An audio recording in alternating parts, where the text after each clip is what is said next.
ನಮಸ್ಕಾರ ಎಲ್ಲರಿಗೂ ಭಾವಂಜನಿ ಕಿಚನ್ಗೆ ಸ್ವಾಗತ. ಇವತ್ತಿನ ರೆಸಿಪಿ ಕ್ಯಾರೆಟ್ ಚಿತ್ರಾನ್ನ. ಇದು ಮಾಡಕ್ಕೆ ಬೇಕಾಗಿರೋ ಇಂಗ್ರೀಡಿಯೆಂಟ್ಸ್, ನಾನು ಇಲ್ಲಿ 2 ದೊಡ್ಡದು ಈರುಳ್ಳಿ ತೊಗೊಂಡಿದ್ದೀನಿ, ಕರಿಬೇವು ಸೊಪ್ಪು, 1 ದೊಡ್ಡ ಟೊಮ್ಯಾಟೊ, ಮತ್ತು ತುರಿದಿಟ್ಕೊಂಡಿರೋ ಕ್ಯಾರೆಟ್ಸು, ಹೆಚ್ಚಿಟ್ಕೊಂಡಿರೋ ಹಸಿಮೆಣಸಿನ್ಕಾಯಿ, ಸಾಸಿವೆ, ಎಣ್ಣೆ, ಕಡಲೆಬೇಳೆ, ಜೀರಿಗೆ, ಕುಟ್ಟಿಟ್ಕೊಂಡಿರೋ ಕಡಲೆಕಾಯಿ ಬೀಜ, ಉಪ್ಪು, ಹಿಂಗು, 1 ನಿಂಬೆಹಣ್ಣು. ಮತ್ತು ನಾನಿಲ್ಲಿ ಅನ್ನ ಆಲ್ರೆಡಿ ಮಾಡಿಟ್ಕೊಂಡಿದ್ದೀನಿ.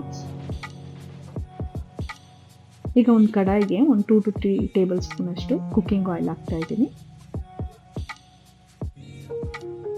ಸ್ವಲ್ಪ ಎಣ್ಣೆ ಬಿಸಿ ಆದಮೇಲೆ ನಾನಿಲ್ಲಿ ಸಾಸಿವೆ ಹಾಕ್ತಾ ಇದ್ದೀನಿ. ಈಗ ಸಾಸಿವೆ ಸಿಡಿತಿದ್ದಂಗೆ ಸ್ವಲ್ಪ ಜೀರಿಗೆ, ಹಿಂಗು, ಕಡಲೆಬೇಳೆ ಇದಾಕಿ ಸ್ವಲ್ಪ ಫ್ರೈ ಮಾಡ್ಕೋಬೇಕು, ಒಂದು 30 ಸೆಕೆಂಡ್ಸ್ ಅಷ್ಟು.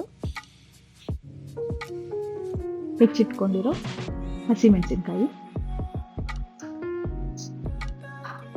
ಆಮೇಲೆ ಈಗ ಬೆಳ್ಳುಳ್ಳಿ ಹಾಕ್ತಾ ಇದ್ದೀನಿ. ಬೆಳ್ಳುಳ್ಳಿ ಕುಟ್ಟಿಟ್ಕೊಂಡಿದ್ದೀನಿ, ಒಂದು 30 ಸೆಕೆಂಡ್ಸು ಫ್ರೈ ಮಾಡ್ಕೋಬೇಕು ಅದನ್ನು.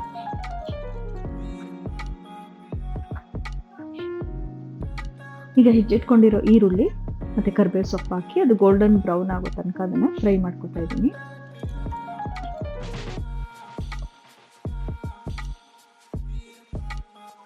ಹೆಚ್ಚಿಟ್ಕೊಂಡಿರೋ ಟೊಮೆಟೊ,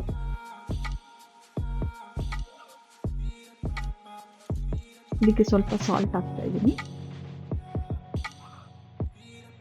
ಇದು 1 ಚಿಟಿಕೆ ಅರಿಶಿನ ಪುಡಿ. ಇದು ಹಾಕಿ ಟೊಮೆಟೊ ಬೇಯೋ ತನಕ ಮುಚ್ಚಳ ಮುಚ್ಚಿ ಬೇಯಿಸ್ಕೊತೀನಿ. 1 ಮಿನಿಟ್ ಅಷ್ಟು ಬೇಯಿಸ್ತೀನಿ ಇದನ್ನು. ಈಗ ಟೊಮೆಟೊ ಬೆಂದಿದೆ, ನಾನು ಇದಕ್ಕೆ ಕ್ಯಾರೆಟ್ ಹಾಕ್ತಾ ಇದ್ದೀನಿ. 1-2 ಕ್ಯಾರೆಟ್ನ ತುರಿದಿಟ್ಕೊಂಡಿದ್ದೆ, ಸೊ ಅದನ್ನು ಹಾಕಿ ಸ್ವಲ್ಪ ಫ್ರೈ ಮಾಡ್ಕೊತೀನಿ ಎಣ್ಣೆಲೆ. ನೀರೇನು ಹಾಕೋದಿಲ್ಲ ಇದಕ್ಕೆ, ಹೀಗೆ ಎಣ್ಣೆಲೆ ಫ್ರೈ ಮಾಡಬೇಕಾಗುತ್ತೆ. ಸ್ವಲ್ಪ ಮುಚ್ಚಳ ಮುಚ್ಚಿ ಒಂದು 2 ಮಿನಿಟ್ಸು ಬೇಯಿಸ್ಕೋಬೇಕಾಗುತ್ತೆ.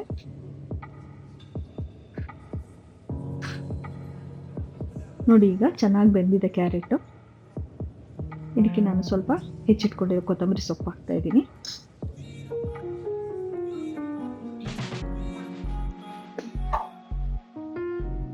ಮತ್ತು ಈಗ ನಿಂಬೆಹಣ್ಣು ಇಟ್ಕೊತೀನಿ ಇದಕ್ಕೆ ನಾನು. ನಿಂಬೆಹಣ್ಣು ಇಟ್ಕೊಂಡು ಚೆನ್ನಾಗಿ ಕಲಸಿ ನಾನು ಅನ್ನ ಮಾಡಿಟ್ಕೊಂಡಿದ್ದೀನಲ್ಲ ಆಲ್ರೆಡಿ, ಅದನ್ನು ಹಾಕ್ತಾ ಇದ್ದೀನಿ. ಇದನ್ನು ಹಾಕಿ ಚೆನ್ನಾಗಿ ಕಲಿಸ್ಕೊಂಡ್ರೆ ಕ್ಯಾರೆಟ್ ಚಿತ್ರಾನ್ನ ರೆಡಿ ಆಗುತ್ತೆ. ನೀವು ಮನೇಲಿ ಮಾಡಿ ಟೇಸ್ಟ್ ಹೇಗಿದೆ ಅಂತ ಕಮೆಂಟ್ ಬಾಕ್ಸಲ್ಲಿ ಕಮೆಂಟ್ ಮಾಡಿ. Thank you.